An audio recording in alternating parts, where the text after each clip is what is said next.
తీస్తా. నాలో ఉన్న క్రియేటివిటీ మొత్తం బయటికి తీస్తా. నా తడాకా చూపిస్తా.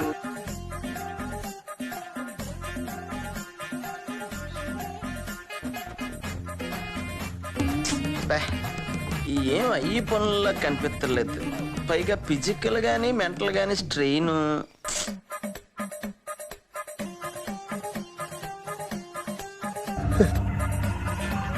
ఏంటి మమ్మీ ఎవడీడు?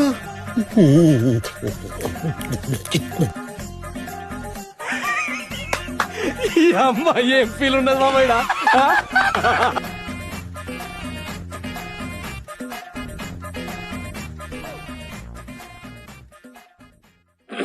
హాయ్, నా పెర్ఫార్మెన్స్ మీకు నచ్చినట్టయితే స్మాల్ బాస్ అని స్పేస్ ఇచ్చి పద్మశ్రీ PAD MA SRI అంటే